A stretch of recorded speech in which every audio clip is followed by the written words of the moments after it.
চলছে বিপিএল এবং যেখানে দুর্দান্ত ফর্মে রয়েছেন আমাদের লোকাল ক্রিকেটাররা এবং সবচেয়ে বড় খবর হচ্ছে যে আজকেই বাংলাদেশের বিশ্বকাপ স্কোয়াড দেওয়ার কথা সেই বিশ্বকাপ স্কোয়াডে কারা সুযোগ পেতে পারেন এবং কারা আসলে দাবি রাখছেন সেই সব বিষয়ে আমরা কথা বলবো। আমাদের সাথে রয়েছেন ক্রীড়া সাংবাদিক ফয়সাল তিতুমির। ফয়সাল তিতুমির, আপনাকে স্বাগত খেলা যুগে। ধন্যবাদ। আমরা গতকালকে খেলা দেখলাম, দুটো ম্যাচে আসলে ইজি কন্টেস্ট হয়েছে, আসলে দুটো দলই মানে কনভিন্সিংলি জিতে গেছে ম্যাচগুলো। তবে সবচেয়ে বড় কথা যে এই বিপিএল থেকে যার পারফর্মার তারা কি বিশ্বকাপ স্কোয়াডে সুযোগ পাবেন কিনা, সবচেয়ে বড় কথা নাজমুল শান্তকে নিয়ে বারবার কথা হচ্ছে তিনি সুযোগ পাবেন কিনা। শান্তর জন্য কিছুটা ব্যাড লাক কিনা, একটা সেঞ্চুরি করলেন, ভালো ফর্মে ছিলেন, বাট আনফর্চুনেটলি তিনি বিশ্বকাপ স্কোয়াডে চিন্তার বাইরে এবং আজকে যে দলটা দেওয়া হবে সেখানে সম্ভবত তিনি থাকছেন না।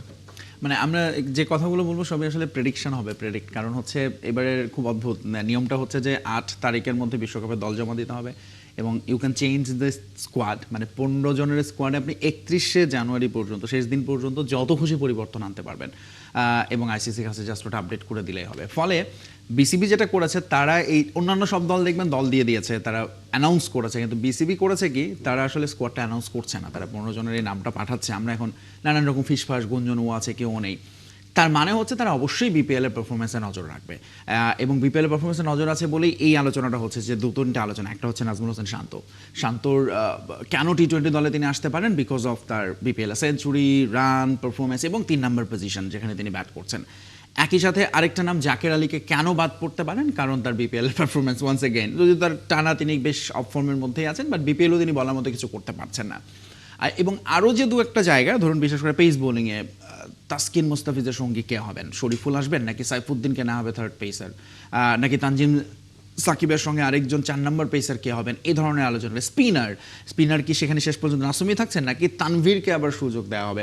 রিপন মন্ডলের নামও আলোচনা আসছে ইন্টারেস্টিং, সেটা কেন, বিকজ অফ অবশ্যই তিনি এমার্জিং এশিয়া কাপে পারফর্ম করেছেন এবং বিপিএলে তিনি একই রকমভাবে আলো ছড়াচ্ছেন। ইভেন তার টিমমেট মাঝে মধ্যে মনে হচ্ছে বা তার অপোনেন্ট, যেটা দেখলাম আমরা বাংলাদেশ দলের রেগুলার ফিচার আমাদের টি-20 বেস্ট বোলার মুস্তাফিজকেও তিনি ছাপিয়ে গেছেন লাস্ট ম্যাচে সুপার ওভারে। ফলে অবশ্যই বিপিএল এর পারফরমেন্স একটা প্রভাব ফেলবে বিশ্বকাপের দলে। এবারের যদি আমরা যে আলোচিত বা সম্ভাব্য দলের কথা যদি আমরা চিন্তা করি, সেখানে ওপেনিং এ আমরা দেখতে পাচ্ছি যে তিনজনকে রাখা হয়েছে, তানজিদ তামিম, সাইফ হাসান, পারভেজ ইমন। যদি আমরা তিনজনের মধ্যে থেকে বলি, সবচেয়ে কনফিডেন্স নিয়ে এবং গুড টাচে থেকে এবার বিশ্বকাপে যাচ্ছেন পারভেজ ইমন। তিনি দারুণ পারফর্ম করে যাচ্ছেন, সবগুলো ম্যাচেই রান পাচ্ছেন। আমরা যদি দেখে থাকি যে তারা আসলে রানের যে ধারাবাহিকতা, শুধুমাত্র আয়ারল্যান্ডের বিপক্ষে যে একটা টি-20 হয়েছিল চট্টগ্রামে, সেখানে শুধু রান পাননি, 1 রানে আউট হয়ে যেত, সবগুলোতেই তার 30+ রান, শুধু লাস্টের ম্যাচে গতকাল 15 রানে আউট হয়েছেন। পারভেজ ইমনের এই যে কনফিডেন্স নিয়ে যাওয়া, আমাদের ওপেনিংয়ে একটা সমস্যা থাকে সবসময়, আমরা বলি যে মানে একজন কেন দুজনই সবসময় আউট অফ দ্য ফর্ম থাকেন, সেখানে তানজিদ তামিমের সাথে পারভেজ ইমনের এই যে গুড টাচে থাকা, এটা আসলে কতটা দলকে বুস্ট আপ করছে? মানে এখন পর্যন্ত ধরুন যে আলোচনাটা আছে, তা পারভেজ ইমন ব্যাট করছেন 4 নম্বর পজিশনে এবং এইটা নাকি টিম ম্যানেজমেন্ট থেকে সিলেটের সঙ্গে যোগাযোগ করা হয়েছে যে তাকে বিশ্বকাপে ভাবাই হচ্ছে 4 নম্বর পজিশনে, সো তাকে 4 নম্বর পজিশনে খেলানো হোক, এরকম একটা কথা জানিয়েছেন। বাট ইমনের বেস্ট পারফরমেন্স ওপেনিং আমরা জানি এবং তিনি কিন্তু মাঝখানে সবশেষ সিরিজে দলেও ছিলেন না, বাট স্টিল তিনি রান করছেন, এই কারণে তাকে নিয়ে আলোচনা হচ্ছে এবং তাকে আসলে টিম ম্যানেজমেন্ট সাথে রাখতে চায়, স্কোয়াডে রাখতে চায়, কিন্তু তাকে আবার মনে হয় না ওপেনিং পজিশনের জন্য চিন্তা করছেন, কারণ ওপেনিংয়ে তানজিদ তামিমের সঙ্গী আসলে সম্ভবত লিটন কুমার দাস অথবা সাইফ, এই দুজনের মধ্যে একজনকে আমরা দেখবো। সেক্ষেত্রে ইমনকে হয়তো 4-এ অ্যাডজাস্ট করতে হতে পারে। লিটন দাস তিনি খেলেন, তিনি আসলে তাকে আবার ওপেনিং উঠিয়ে নেওয়া হবে। দেন আপনি যদি আবার নাজমুল হোসেন শান্তর কথা চিন্তা করেন, টপ অর্ডারে আমাদের এত হেভি ব্যাটিং লাইন আপ আমাদের টপ অর্ডারে, ফলে আসলে ওই জায়গাটা নিয়ে আমাদের দেখবেন সাইফ হাসান, যিনি ওপেনিংয়ে এত ভালো পারফর্ম করলেন, তাকে হঠাৎ করে আমরা দেখলাম 3-এ 4-এ চেষ্টা করানো হচ্ছে, কারণ ওই যে team combination, proper team combination Bangladesh এখন বিশ্বকাপের আগের দিন পর্যন্ত এই টিম কম্বিনেশন খুঁজছে, যেখানে প্রত্যেকটা দল অন্তত 1 বছর আগে থেকে ঠিক করে ওইভাবে আগায়, কিন্তু বাংলাদেশের এইটা হচ্ছে মুশকিল। ফলে এইটা আসলে কারো জায়গা যে ঠিক কোন জায়গাটা নিশ্চিত করে বলা যায় না। একমাত্র বলতে তানজিদ তামিমেরটা আমরা বলতে পারি তিনি ওপেনিংয়ে ফিক্স, তার সঙ্গী ইমন হতে পারেন, লিটন হতে পারেন, সাইফ হাসানও হতে পারেন, depends on Bangladesh team ম্যানেজমেন্টস decision and opponent of course. আমরা যদি এবার একটু কিপিং এর দিকে আসি, যে সেখানে লিটন দাস, আমাদের এখানে আছেন নূর হাসান সোহান রয়েছেন, জাকের আলী বাদ পড়ার কারণে কি সোহান আসলে জায়গায় পেলেন? কারণ সোহানের পারফরমেন্স কিন্তু আমরা দেখতে পাচ্ছি খুব একটা ইমপ্রেসিভ না। এই বিপিএলে তো তিনি যে 4টা ম্যাচ খেলছেন, মধ্যে 2টো ম্যাচে তিনি ব্যাট করারই সুযোগ পেলেন না রংপুরের হয়ে, এবং আমরা দেখতে পাচ্ছি তিনটা ম্যাচের মধ্যে আসলে দুটোতে ব্যাট করার সুযোগ পাননি, একটাতে করেছেন 6 রানে আউট হয়েছেন। এবং এর আগে যে আয়ারল্যান্ডের সিরিজ ছিল, ওয়েস্ট ইন্ডিজ সিরিজ ছিল, সেখানে তিনি খুব একটা ভালো করতে পারেননি। সোহানের জন্য আসলে এটা কি বাই চান্স দলে সুযোগ পেয়ে যাওয়া কিনা, জাকের যেহেতু নেই একটা ব্যাকআপ কিপার হিসেবে? সোহান কি আছেন আদৌ দলে? মানে স্টিল আমার মনে হয় যে যেহেতু ইমনকে নেওয়া হয়েছে এবং ইমন কিপিং এর কাজটাও করছেন, লিটনের সঙ্গে ব্যাকআপ কিপার হিসেবে আমি জানি না। নূর হোসেন সোহানের প্রথমত তিনি আসলে ব্যাট করার সুযোগ পান খুবই কম, এবং তিনি কম সুযোগ পেলেও অনেক ইম্প্যাক্ট রাখেন সাধারণত, এবং সে কারণে তাকে নিয়ে আলোচনা হয় তিনি কেন দলে নেই। কিন্তু সেই ইম্প্যাক্টটা আমরা সোহানের কাছ থেকে পাচ্ছি না গত কয়েকটা ম্যাচে টানা। যদি দেখেন তার মনে হয় আমি জানি না, গত 9 ম্যাচে ধরে আমি একটা স্ট্যাটস দেখছিলাম, খুবই মানে 3 ফিগারেও তিনি পৌঁছাতে পারেননি। আর যতটুকু সুযোগ পেয়েছেন ওই ইম্প্যাক্টটা তিনি রাখতে পারছেন না, যেটা আপনি মাত্রই বললেন বিপিএলও আমরা দেখছি না। ফলে সোহানকে নিয়ে তো একটা কনফিউশন আছেই। কিপিংয়ের জায়গাটা তো ফিক্স, কিন্তু ব্যাটিং অর্ডারে ওই জায়গাটায় লেটস সে আমাদের শামীম পাটোয়ারিকে ক্যাপ্টেন চান অবশ্যই, এবং তিনি যদি থাকেন তাহলে আসলে সোহানের সম্ভাবনাটা খুব খুব কমে যায়। শামীম পাটোয়ারির কথা বলছেন, হয়তো 5 বা 6 এই জায়গাটাতে তিনি ঘোরাফেরা করবেন। তবে শামীম পাটোয়ারি একটি ইনিংস ছাড়া, যেখানে তিনি অলমোস্ট 200 স্ট্রাইক রেটে যে ব্যাটিং করলেন, পরশুদিনকে 81 রানের ইনিংস ছিল তার, আবার দেখতে পাচ্ছি যে গতকাল 4 রানে আউট হয়ে গেছেন। তো শামীম পাটোয়ারির জন্য এই আপস অ্যান্ড ডাউনস, আসলে একটা জায়গায় ফিক্সড হওয়া, একটা মোমেন্টাম নিয়ে বিশ্বকাপে যাওয়া, সেই ধরনের মানসিকতা বা সেই ধরনের একটা কনফিডেন্স তো তিনি কি পাচ্ছেন? এই কনফিডেন্সটা আসলে দিতে চান ক্যাপ্টেন। আপনি জানেন এটা নিয়ে তুল কালাম হয়ে গিয়েছে, প্রেস কনফারেন্সে সে কাদা ছোড়াছুড়ি আমরা দেখেছি ক্যাপ্টেনের টিম ম্যানেজমেন্টের। বাট একটা মেসেজ পরিষ্কার, আমারও যেটা মনে হয় আসলে শামীম পাটোয়ারির মতো ক্রিকেটারদের একটু আসলে ওই ইনভেস্টমেন্টটা আপনাকে করতে হবে, যে সে অন অ্যান্ড অফ থাকবে, কিন্তু সে যেদিন খেলবে আপনাকে হয়তো ম্যাচ জিতিয়ে দেবে, যেমন সেটা আপনি মাত্র বলে 51 বলে 82 রান করেছিলেন তিনি। ফলে শামীম পাটোয়ারির উপরে আস্থাটা টিম ম্যানেজমেন্ট রাখতে চায় এবং তাকে ওই কনফিডেন্সটা দিতে চায় যে ইয়াস তুমি তোমার মতো করে খেলো, কিন্তু তুমি যখনই সুযোগ পাবো আমাদেরকে মানে ম্যাচ জেতাতে ইনফ্লুয়েন্সিয়াল ইনিংসটা খেলো। শামীমের ব্যাপারটা হচ্ছে যেটা, প্রথমত তিনি ওই ভয়েডরহীন ব্যাট করতে পারেন। হ্যাঁ, তার ব্যাটিং নিয়ে অনেক সমালোচনা হতে পারে, আমারও মনে হয় যে তিনি অনেক বেশি লেগ সাইড হেভি ব্যাট করতে পছন্দ করেন, অফ সাইডে দুর্বলতা আছে, কিন্তু স্টিল আমার মনে হয় বাংলাদেশের কোনো ব্যাটসম্যান 200 স্ট্রাইক রেটে ব্যাট করছেন, সেটা আসলে ভেরি ভেরি রেয়ার সিন যেটা শামীম পাটোয়ারির কাছে পাওয়া যায়। একই সাথে is the very good fielder, ball হাতে প্রবাবলি তাকে মাঝে মধ্যে যখন আপনি দেখবেন রেগুলার বোলার রাখার পর তাকে কাজে লাগানো যেতে পারে। সো এরকম ইউটিলিটি ক্রিকেটার টি-20তে খুবই খুবই গুরুত্বপূর্ণ। আবার স্পিনিং ডিপার্টমেন্টে আসতে হয় আমাদের। এবারে তো বিশ্বকাপের যেহেতু 4টা ম্যাচে গ্রুপ পর্বে, 3টা ম্যাচে তো কলকাতা হচ্ছে, একটা মুম্বাই হবে। সেক্ষেত্রে যেহেতু ডিউর একটা ব্যাপার থাকে, পেসারদের অ্যাডভান্টেজ দিয়ে এবারে দলটা আসলে পেস ফ্রেন্ডলি করা হচ্ছে। স্পিনাররা বলতে গেলে সে তথাকথিত মানে যা আমরা ইউজ করে থাকি, শেখ মেহেদী, রিশাদ হোসেন, নাসুম আহমেদের কথা শোনা যাচ্ছে। কথা হচ্ছে যে আমাদের নাসুম যেহেতু বাহাতি স্পিনার, সেখানে তানভীরও একটা কন্টেন্ডার হতে পারতো কি না, কারণ আমরা দেখতে পাচ্ছি যে গতকালকের ম্যাচটাতে 3 উইকেট পেয়েছেন, মানে 2 ম্যাচে 6 উইকেট সম্ভবত তানভীরের, এবং নাসুম এই পর্যন্ত 3 উইকেট পেয়েছেন বিপিএল 3 ম্যাচে। সো আলটিমেটলি ইন্টারন্যাশনাল মঞ্চকে প্রাধান্য দিয়ে কি নাসুমের সুযোগ পাওয়ার পালাটা বেশি নাকি?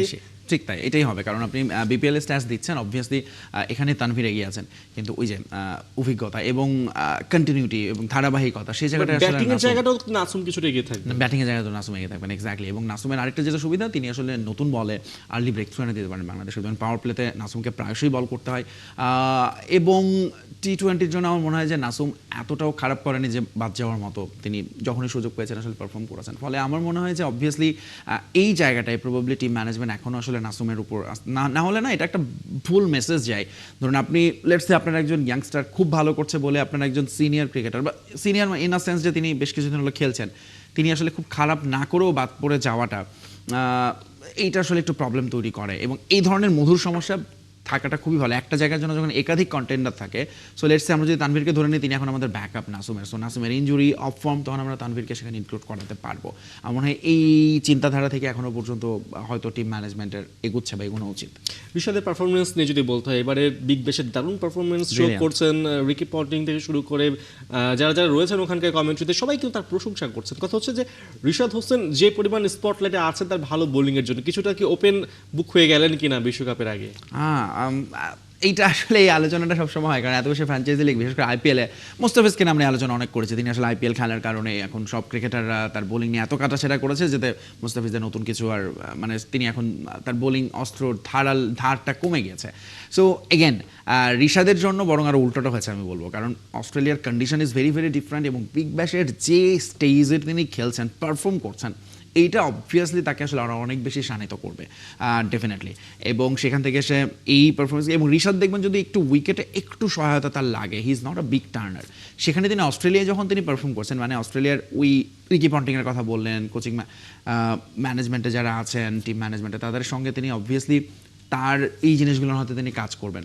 আমরা ঋষাদের গুগলিনিয়নের কথা বলেছি, তিনি খুব একটা সেটাতে স্বচ্ছন্দ নয়, স্টক বলের উপর ডিপেন্ডেন্ট। বাট এই টি-20তে অবভিয়াসলি তার বিগ ব্যাশের পারফরমেন্স দেখবেন একটা ইম্প্যাক্ট ফেলবে। আমরা হয়তো একটা নতুন ঋষাদকে দেখবো যিনি বল হাতে নতুন অস্ত্র কোনো কিছু যোগ করেছেন, এবং এটাই হচ্ছে একজন বোলারকে এই মডার্ন ক্রিকেটে এগিয়ে রাখবে, যে আপনি কীভাবে নিজেকে প্রতিনিয়ত ইভলভ করছেন। কারণ আপনিও জানেন যে আপনার দুর্বলতা শক্তিমতো সময় এখন অপোনেন্ট জানে, একদম পড়াশোনা করে আসে, কম্পিউটারে দেখে আসে, অ্যালগোরিদম করে আসে, স্ট্যাটিস্টিক্স দেখে আসে। ফলে আপনাকে অবশ্যই সারপ্রাইজ এলিমেন্ট যোগ করতে হবে প্রত্যেক সিরিজে হয়তো, এবং এরকম বড় টুর্নামেন্টে, এবং সেটার জন্য ঋষাদ একটা পারফেক্ট মঞ্চ পেয়েছেন বিগ ব্যাশ। লেটস সি আমরা নতুন ঋষাদকে দেখতে পারি কিনা। আপনি শুনেছেন যে মুস্তাফিজকে নিয়ে এখন ভারতে কিন্তু খুব একটা উত্তপ্ত অবস্থা, যে তাকে আইপিএল এ 9 কোটি 20 লাখ রুপিতে নেওয়া হয়েছে, আসলে তাকে খেলতে দেওয়া হবে কিনা অনেক ধরনের কথা চলছে রাজনীতি, ধর্মীয় অঙ্গনে। কথা হচ্ছে যে মুস্তাফিজ তো পরের ইস্যু, আগে তো বাংলাদেশ যায়, বাংলাদেশ দল তো বিশ্বকাপ খেলতে কলকাতা যাবে, মুম্বাই যাবে, সেখানে বাংলাদেশ কতটা ওয়েলকাম পাবে ইন্টারন্যাশনাল মঞ্চ। বাট তার আগে এই ধরনের রাজনৈতিক যে কথাবার্তাগুলো হচ্ছে নির্বাচনেরও আগে, মুস্তাফিজ সময়টা তো নির্বাচনের পরে অনেকটা থিতিয়ে যেতে পারে সেই পরিস্থিতি।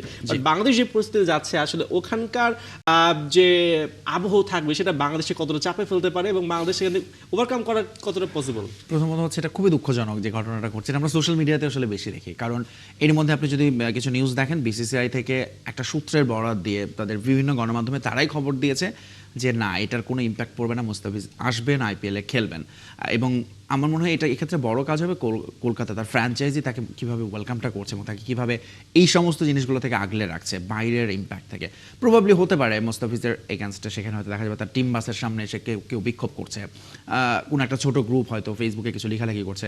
মুস্তাফিজের সুবিধা হলো তিনি অত বেশি সোশ্যাল মিডিয়াতে এঙ্গেজ থাকেন না, ফলে তিনি এই বাইরের আউটসাইড নয়েজগুলো এড়াতে পারেন, এবং একই সাথে তিনি আসলে খুব বেশি ফোকাস থাকেন তার নিজের কাজে। আপনি নিশ্চয়ই মুস্তাফিজকে দেখেছেন, তিনি এত কিছু নিয়ে ভাবেনই না কি হচ্ছে না হচ্ছে, ফলে এটা মুস্তাফিজের একটা প্লাস পয়েন্ট। কিন্তু যেটা হচ্ছে খুবই দুঃখজনক, বাট বিসিসিআই থেকে যেহেতু এরকম একটা বাচ্চা এসেছে, আমার মনে হয় কলকাতার এখানে একটা বড় দায়িত্ব থাকবে, রেসপন্সিবিলিটি থাকবে মুস্তাফিজকে আগলে রাখার, যেন এই ধরনের আউটসাইড নয়েজ তার কোনোভাবেই কোনো ইম্প্যাক্ট না ফেলে। এবং আপনি বলেছেন বাংলাদেশ যাবে, একই সাথে কিন্তু এই বছরের ভারতেরও আসার কথা আছে বাংলাদেশে খুব শীঘ্রই, জুনের দিকে প্রবাবলি। ফলে আমাদের পলিটিক্যাল রিলেশনের কারণে হয়তো এই উত্তপ্ত অবস্থা, কিন্তু সেটা আসলে খেলায় এরই মধ্যে ইফেক্ট পড়েছে, ভারত পুল আউট করেছে সফর থেকে, সেটা যেন আর না হয়, এটা অন্তত আমাদের থাকবে মনে প্রাণে চাওয়া। মুস্তাফিজের কথা বারবার বলছিলাম যে যেহেতু পেস ইউনিটে তিনি লিড পজিশনে থাকবেন এবারে বিশ্বকাপে, পাশাপাশি তানজিম সাকিব, শরীফুল আর সাইফুদ্দিনের কথা বলা হচ্ছে। এইবারের যে পেস ইউনিটটা নিয়ে আমরা কথা বলছি, এই ইউনিটের মধ্যে কি আর কারো ইনক্লুশনের সম্ভাবনা ছিল? রিপন মন্ডল এই নামটাই তো এসেছে বারবার, এছাড়া আসলে আর কেউ নেই। কারণ হাসান মাহমুদ ইনজুরি অফ ফর্মে খানিকটা পিছিয়ে পড়েছেন, ফলে আসলে এই ফ্রন্ট পেসার আমাদের এখন এই চারজনই, আপনি যে নামগুলো বললেন। এর সঙ্গে সাইফুদ্দিন একটা ভালো ইনক্লুশন। আপনার হাতে যখন ধরুন লেটসে একটা পেস বোলিং অলরাউন্ডার থাকে, তখন আসলে আপনি আপনার ওই বিলাসিতাটা করা যায়, আমি একটা পেসার কম নিয়ে আমি সাইফুদ্দিনকে নিয়ে অনেক সময় সাইফুদ্দিনকে চাইলে স্ট্রাইক বোলার হিসেবেও খেলাতে পারি। But Ripon Mondal is performing so well, এবং আমার মনে হয় যে তাকে ওই প্রপার নার্সারি করা এবং তাকে প্রপারলি রেডি করে রাখা, এবং ইউটিলাইজেশনটা তার কীভাবে হচ্ছে, তিনি কোথায় কোথায় কী কী ক্রিকেট খেলছেন, সেটার ব্যাপারে বাংলাদেশ ক্রিকেট বোর্ডের স্পষ্ট চোখ থাকা উচিত।